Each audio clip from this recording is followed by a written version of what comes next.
My grandfather was a man made of sawdust and quiet routine. He passed away in April on a Tuesday, which felt right because Tuesdays were his workshop days. For as long as I can remember, his life was scheduled with the kind of gentle, unyielding precision you see in old German clocks. Monday was for the garden, Tuesday, the workshop. Wednesday, he and my grandma would go for a drive. Thursday, more workshop. Friday, groceries. The weekends were for us. His death didn't just leave a hole in our family, it felt like it broke the clock of our week. A few months later, the inevitable task fell to me, cleaning out the workshop.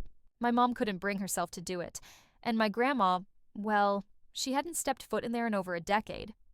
It was always his space, she'd say, her voice soft and distant. I never knew what he was up to in there. So, armed with a box of trash bags and a heart full of reluctance, I unlocked the door to the small, detached building at the edge of their backyard. The smell hit me first, that perfect, irreplaceable scent of raw pine, machine oil, and thyme. It was the smell of my entire childhood, of watching him turn a block of wood into a birdhouse or a toy car, his large, calloused hands surprisingly gentle. The place was a masterpiece of organized chaos. Tools hung from pegboards in perfect silhouette, jars of screws and nails were neatly labeled, and stacks of lumber were sorted by type and size. It was the sanctuary of a man who believed in a place for everything and everything in its place. I started slowly, sorting through half-finished projects and old sketches. It was emotional, sure, but it was also predictable. It was exactly what I expected to find in the workshop of a quiet, retired carpenter. I found the rocking horse he made for my 5th birthday, its paint now faded. I found the blueprints for the deck he built on our house. It was a sad, dusty, loving inventory of a life well lived. I figured I was on the home stretch. I'd cleared the main workbench and was starting on the massive, heavy-duty cabinet he'd built into the back wall, the kind of thing that would probably survive a direct hit from a meteor. It was full of his more specialized tools, rotors, planers, things I didn't know the names of. As I lifted a heavy-looking sander off the bottom shelf, my fingers brushed against the back panel of the cabinet. It felt loose. Which was weird. My grandfather didn't do loose. His joinery was legendary. You could have parked a car on one of his bookshelves. Curious, I wiggled the panel. It shifted. It wasn't nailed in. It was set on some kind of track. My heart started to do this funny little patter. This was new. This wasn't on the schedule. I worked my fingers around the edge and slid the false back to the side. And there, sitting in the dark, dusty void behind it, was a metal box. It wasn't a toolbox. It was an old military-style ammunition box, olive drab, with heavy-duty latches on the front. But instead of a standard military lock, a thick, old-fashioned brass padlock held it shut. It looked ancient, completely out of place among my grandfather's modern, well-oiled tools. I pulled it out. It was heavy, heavier than an empty metal box should be, and something shifted inside with a dull, muffled thud. I spent the next hour turning the entire workshop upside down looking for a key. I went through every jar, every drawer, every pocket of his old work aprons. Nothing. It was like the key had vanished from the face of the earth. Later that day, I took the box into the house. My grandma was in the living room, looking through old photo albums. "Hey, Grandma," I said, setting the box on the coffee table. "Ever seen this before?" She put on her glasses and peered at it. "Oh my, no, I don't think so. Where did you find that?" "Hidden in the back of his big tool cabinet." She just shook her head, a faint sad smile on her face. "Your grandfather, always tinkering, full of little secrets, I suppose. Probably just full of old bolts or something he got at a flea market." Her dismissal felt wrong. You don't hide a box of bolts behind a secret panel with a giant padlock. But I didn't push it. She had lost her husband of 55 years. She didn't need me unearthing some weird new mystery. My mom had the same reaction, waving it off as just one of Dad's projects. They saw it as just another piece of junk to be dealt with. But I couldn't let it go. It felt important. It felt like the one thing in that whole workshop that wasn't on the schedule. For days, the box sat in the corner of my living room, mocking me. I tried everything short of a sledgehammer to get it open. I tried prying the hinges, picking the lock with a paperclip like some kind of TV detective, which, for the record, does not work at all. The thing was built like a tiny tank. I was close to giving up and just taking an angle grinder to it. But that felt disrespectful. My grandfather had locked it for a reason. There had to be a key. That weekend, I was back at my grandma's house, doing one last sweep of the workshop for anything I'd missed. I was looking through his main workbench one more time when I noticed something I hadn't before. My grandfather had this old, oil-stained leather Bible he kept on a little shelf above his bench. He wasn't a deeply religious man, not in a church every Sunday. Kind of way, but he'd told me once he liked the poetry of it. I'd never seen him open it. On a whim, I picked it up. It was heavy, the pages gilded. Tucked inside the front cover was a small black and white photograph I'd never seen before. It was a picture of 4 young men in army uniforms, probably not much older than 20, squinting in the sun. They were standing in front of a Jeep, somewhere hot and dusty. I recognized my grandfather immediately, even though he looked impossibly young and thin. He wasn't smiling. None of them were. On the back, in my grandfather's neat, blocky handwriting, were 4 words. Phan Rang. 1968. Forgive us. My stomach did a slow, cold roll. My grandfather never, ever talked about his time in the army. We all knew he'd served in Vietnam. It was a fact, like his eye color or his birth date. But it was a closed book. If you asked, he'd just get this distant look in his eye and change the subject. It was the one part of his life that was completely off limits. Seeing this photo, these 4 haunting words, felt like I was looking at a ghost. I was about to put the photo back when I noticed something else. The leather of the Bible's back cover felt lumpy, uneven. I ran my thumb over it. There was a definite ridge underneath the leather, right in the center. My heart started that same patter again. With trembling fingers, I took my pocket knife and carefully sliced open a small seam in the binding. I peeled back the leather, and there, nestled in a small, hand-carved depression in the cardboard backing, was a key. It wasn't a normal key. It was small, ornate, and made of old, tarnished brass, just like the padlock. The drive back to my apartment was a blur. The brass key felt heavy in my pocket, like a stone I'd plucked from a riverbed, its history unknown but deeply felt. The box was waiting for me, sitting in the corner of my room where I'd left it. It looked different now, less like a piece of junk and more like a vessel. The air in my apartment felt thick with anticipation, like the moment before a thunderstorm breaks. I sat on the floor in front of it, took a deep breath, and slid the key into the lock. It turned with a satisfying, gritty click, a sound that echoed across 40 years of silence. The padlock sprang open. My hands were actually shaking a little as I undid the 2 heavy latches on the front of the box. They were stiff, and I had to put some muscle into it. With a final groan of protesting metal, the lid lifted. I half expected dust to fly out, but the inside was pristine, airtight, and it had a smell. It wasn't the familiar smell of sawdust and oil from his workshop. This was different. It smelled of old paper, dried ink, and something else. Something faintly metallic and sad. The first thing I saw was a stack of letters, maybe 50 or 60 of them, tied together with a faded piece of twine. They were in long, thin envelopes, the kind you could only get back then, the paper now yellowed to the color of old ivory. They were all addressed in my grandfather's familiar, neat block print, but the addressee wasn't my grandmother. The name on every single one was Eleanor Vance, and in the top left corner, where a return address should be, he had simply written a single word: sorry. The most chilling part? None of them had stamps. None of them had ever been sent. My mind raced. Who was Eleanor Vance? The name meant nothing. To me. I'd never heard it spoken in our family. Not once. It felt like a betrayal just looking at them. A secret love affair my quiet, steady grandfather had kept hidden for his entire life. But the single word, sorry, didn't feel romantic. It felt like a confession. Beneath the letters was a layer of what looked like dried leaves and flower petals, brittle and brown with age. I gently brushed them aside. They crumbled to dust at my touch. Underneath them, nestled in a bed of faded green velvet, were 3 objects. The first was a single spent rifle casing, its brass polished to a dull shine. The second was another photograph, this one more of a candid shot.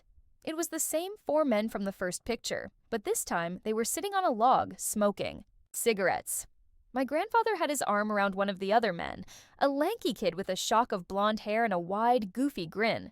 This time, my grandfather was smiling too, a real, unguarded smile that I'd rarely seen in my life. It was a picture of genuine friendship, of brotherhood, and it made the grief in the first photo even more stark. The third object was the strangest. It was a small, hand-carved wooden bird, no bigger than my thumb.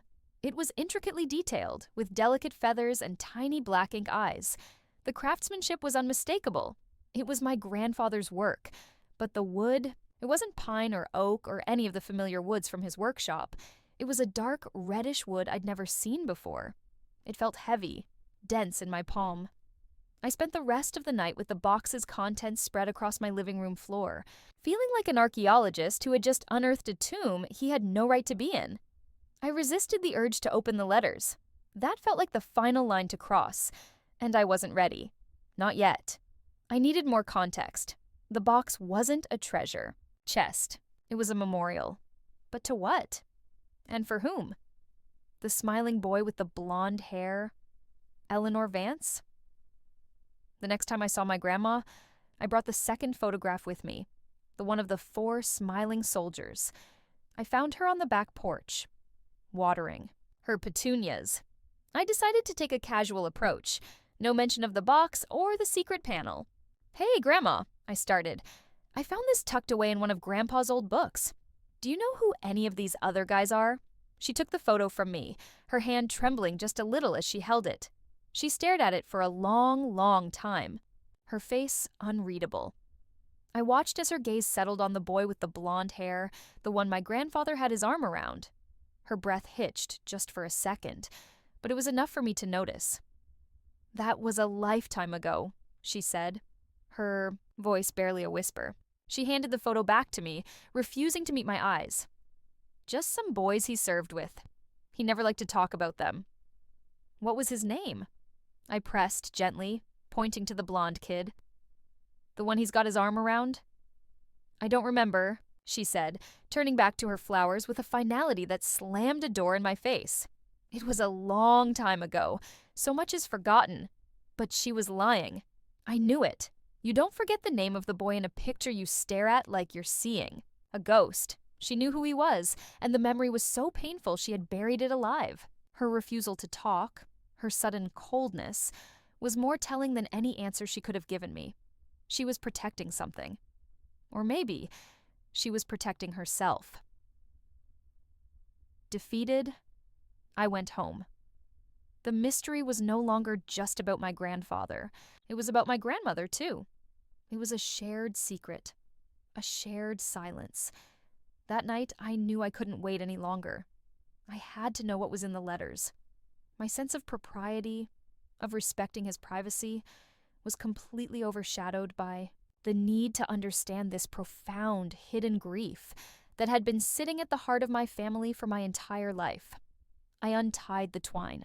I picked up the first letter from the stack, the one on top. The paper was so brittle I was afraid it would disintegrate. I carefully unfolded it. The date in the corner read, October 12th, 1968. The letter began, not with "Dear Eleanor," but with a single devastating line. "Eleanor, it's my fault James is dead." That first sentence hit me like a physical blow. "Eleanor, it's my fault James is dead." The air in my lungs seemed to evaporate. I read it again, and then, a third time, the neat, familiar handwriting suddenly looking alien and monstrous. This wasn't a confession of infidelity. It was something deeper, darker, a wound that had clearly never healed. James, the boy with the blonde hair and the unguarded smile, he had a name, and Eleanor Vance was his sister? My guilt over reading his private thoughts vanished, replaced by a desperate, all-consuming need to know the truth.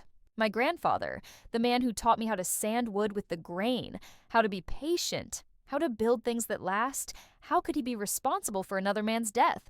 It didn't compute. I spent the rest of the night, and most of the early morning, hunched over on my floor, carefully unfolding and reading every single one of those unsent letters. It was like watching a ghost confess. They weren't written in chronological order. He seemed to have just grabbed a piece of paper whenever the guilt became too much to bear. Some were dated from 1968, written in a tent in Vietnam with a shaky hand. Others were from the 70s, after he was home and married to my grandma.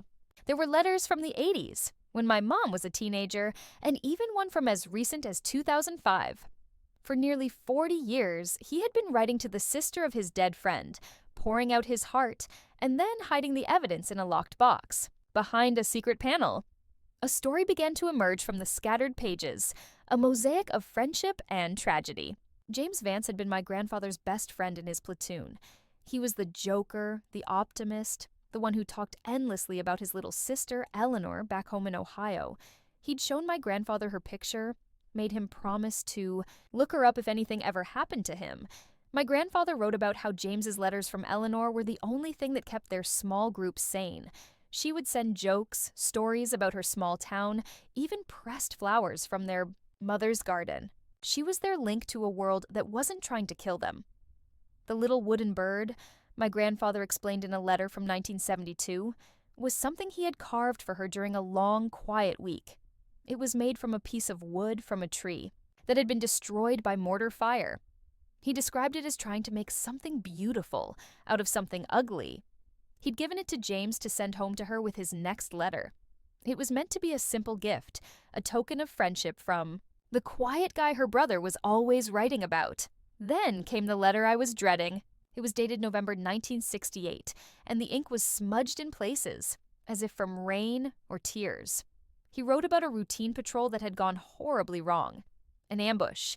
He and James had been pinned down behind a low stone wall. My grandfather was the ranking officer in their little fire team. He was the one who was supposed to be in charge to make the calls. There was a moment of chaos, of shouting and confusion. He wrote that he hesitated. Just for a second, he froze. In that single second of his indecision, James made a choice. He'd gotten up to try and provide cover fire so the others could pull back. He was shot. He died instantly. "It should have been me," my grandfather wrote. The words scarred into the page. I was the one who was supposed to make the call. I was the one who was supposed to lead. He was only there because of me.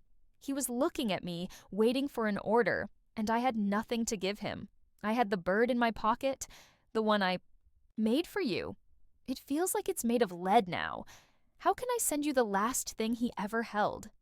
The rest of the letters were variations on that same theme. Decades of self-flagellation. He wrote about the nightmares. He wrote about seeing James's face in crowds. He wrote about marrying my grandmother and feeling like a fraud, undeserving of the happiness she gave him. He wrote about holding my mother for the first time and feeling a wave of terror, the fear that his past sins would somehow visit themselves upon her. He had lived his entire adult life in the shadow of that single, catastrophic moment of hesitation. The routines, the workshop, the quiet predictability of his life, it was all a fortress he had built to keep the ghosts at bay, and the lockbox was its deepest dungeon. By the time the sun came up, I felt hollowed out. I finally understood the sadness I'd always sensed behind his quiet eyes. I understood my grandmother's fierce, protective silence. She might not have known the exact details, but she had lived with the fallout. She had loved a haunted man, but understanding wasn't enough. It felt like I had inherited his burden. These letters were never sent. Eleanor Vance, if she was even still alive, had likely spent her whole life thinking her brother died a hero, never knowing the guilt that consumed his friend. Maybe she deserved to know. Or maybe she deserved to be left in peace. I didn't know, but I had to find her. I started with the obvious. I sat down at my computer, my fingers feeling clumsy on the keyboard, and typed James Vance Vietnam into the search bar. The results were overwhelming. It was a common name. There were thousands of pages of memorials, databases, and forums. I added Ohio to the search, remembering the letters. The results narrowed slightly, but it was still like looking for a needle in a digital haystack. Hours went by. I sifted through casualty lists and memorial walls. Then, finally, I found something. It was a link to a digitized newspaper archive from a small-town paper in Ohio, the Port Clinton Daily News. The date was December 2nd, 1968. The headline read, "Local Soldier Killed in Action." And there he was. A black and white high school portrait of the boy with the goofy, unguarded smile. Sergeant James M. Vance. The article was short, full of the usual patriotic, heartbreaking language. It mentioned his parents, Mr. and Mrs. Robert Vance, and his surviving sister, Miss Eleanor Vance. I felt a jolt, a strange mix of triumph and dread. I had found them. I was about to close the page when my eyes caught the last line of the article. It was a detail so small it was almost meaningless, but it sent a fresh wave of ice through my veins. It read, "According to the Department of Defense, Sergeant Vance was killed by an accidental discharge of a friendly weapon during a non-combat situation."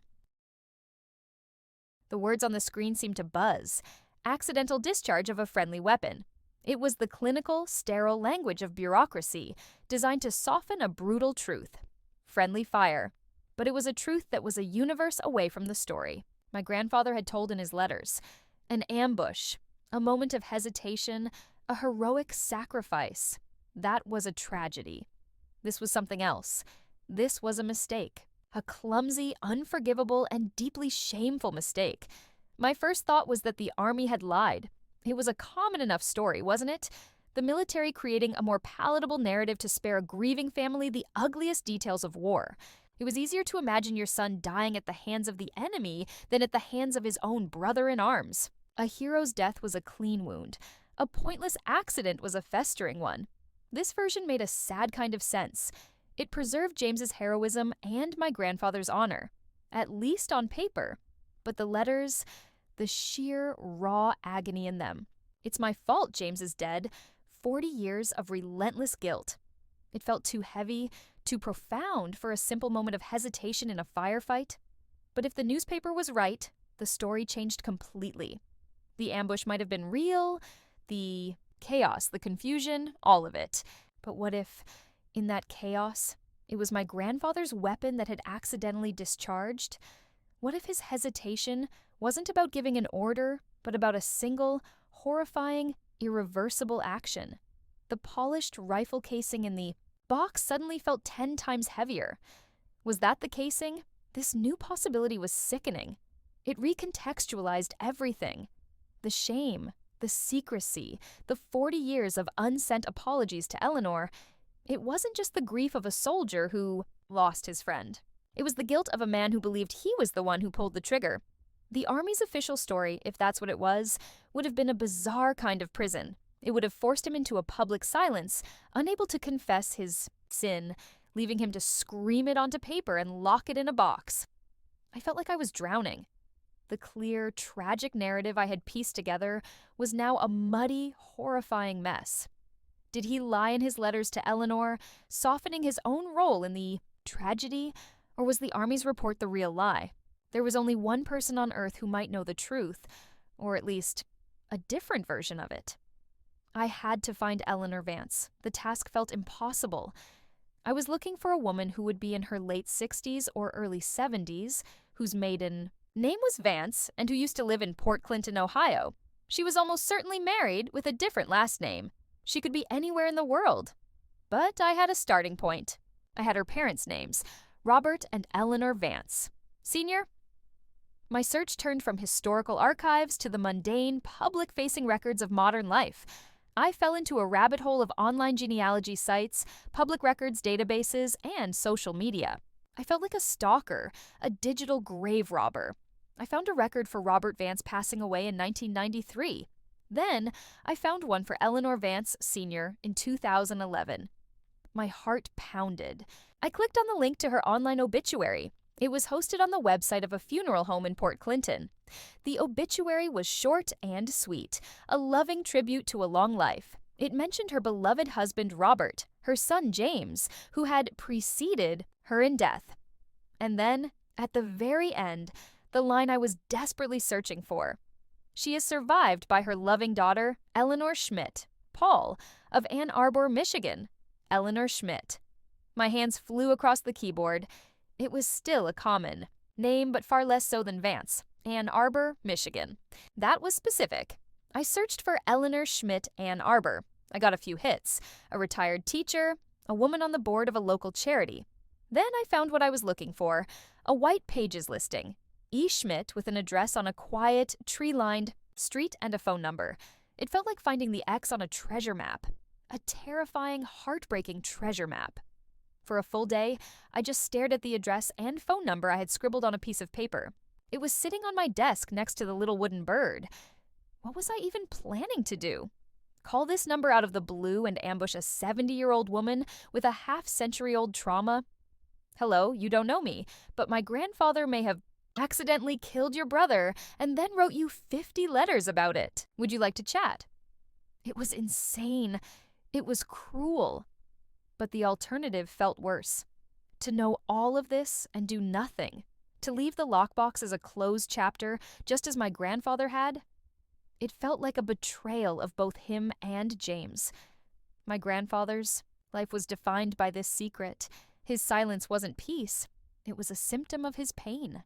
Maybe, just maybe, the truth, no matter how ugly, was the only way to finally honor the man in the photograph with the unguarded smile and the quiet man who spent 40 years apologizing to his ghost. I knew I couldn't call. A phone call was too sudden, too easy for her to hang up, too impersonal for a story like this. And showing up at her door felt like a violation. That left one option, the one my grandfather had chosen for 40 years, but had never been able to complete. I picked up a pen and a piece of good, simple stationery. My own hands were shaking now. I had to write a letter. But what would I say? How could I possibly begin? I couldn't send her his letters. That would be like dropping a bomb in her mailbox. I had to be the bridge. I had to be the one to finally, carefully, open the door he had been knocking on his entire life. I started writing, the words feeling clumsy and inadequate.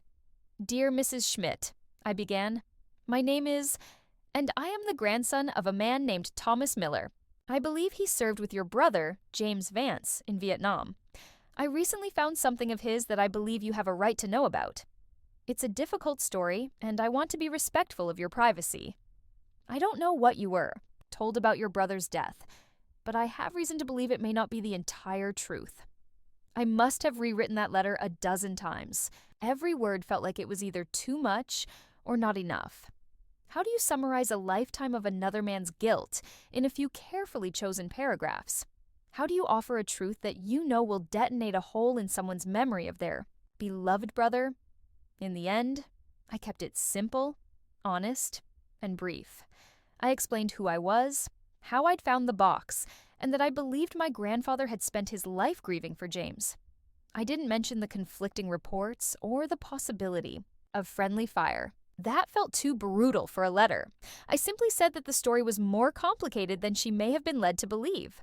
I included my phone number and email address, and ended by saying I was ready to share what I knew if and when she wanted. To hear it. Dropping that letter into the mailbox felt like letting go of a lead weight. For 2 weeks, every time my phone rang with an unknown number, my heart leaped into my throat. Every email notification made me jump. The silence was deafening. I started to think I'd made a terrible mistake. Maybe she'd thrown the letter away, disgusted by my intrusion. Maybe she thought it was a cruel prank. Maybe, after all this time, she simply didn't want to know. I had disturbed a grave. And for what?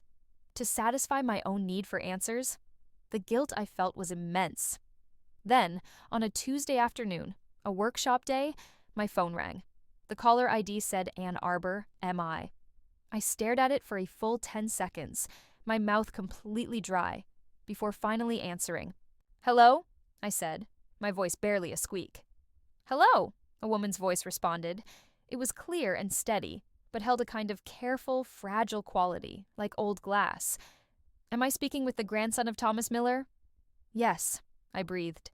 This is him. There was a long pause on the other end of the line. I could hear her take a slow, deliberate breath. This is Eleanor Schmidt, she said. I received your letter.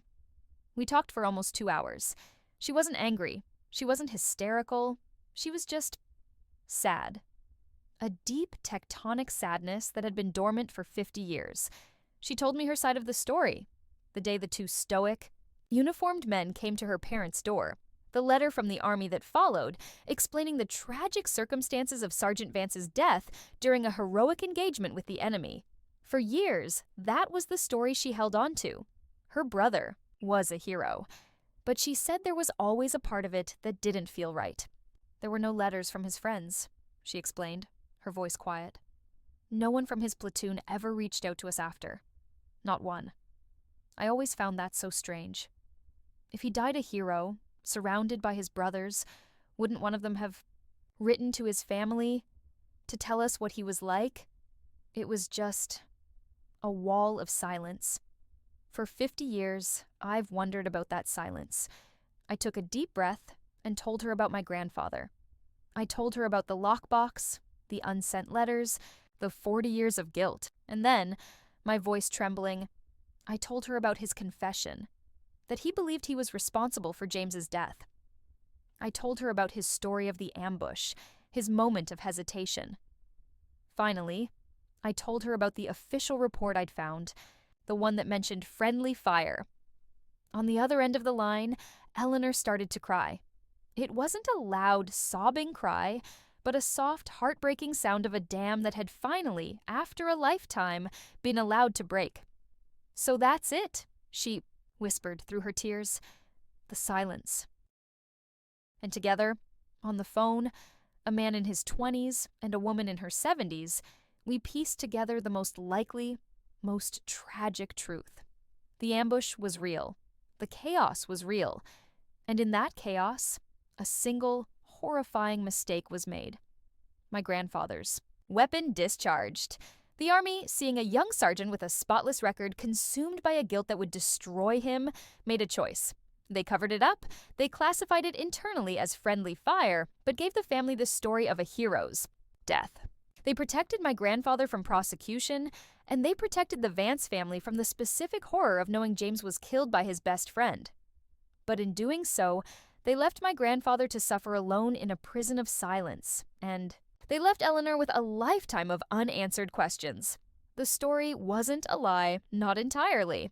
It was just a kinder, incomplete version of a truth that was too ugly to tell. My grandfather hadn't lied in his letters. He had just told his version of the event, the version where his sin was hesitation, not a direct action. It was the only way he could live with himself. A week later, I drove to Ann Arbor. It felt like the last necessary step. We met in a small park, not unlike the one where she and James probably played as children. She was a small, elegant woman with kind eyes that looked impossibly weary. They were her brother's eyes. I didn't bring all 50 letters. Instead, I brought the box. We sat on a bench, and I gave it to her. I told her the letters were inside, and it was her choice to read them or not. I told her the story of the little wooden bird, and I gave it to her, placing the small, dark, heavy piece of wood in her hand. The last thing her brother ever held. She held the bird in her palm, tracing its delicate carved wings with her finger. "My brother wrote about your grandfather, you know," she said, looking at me. "In his last letter to me, he said Tommy was the quietest, strongest man he'd ever known. He said he was lucky to have him watching his back." We both sat there in silence for a while, two strangers connected by a ghost, a lockbox, and a tiny wooden bird. The secret was finally out, breathing in the open air between us. It didn't fix anything. It didn't bring her brother back, and it didn't erase the decades of my grandfather's pain. But it changed the shape of the silence. The story was finally complete. The clock, after all this time, could finally rest.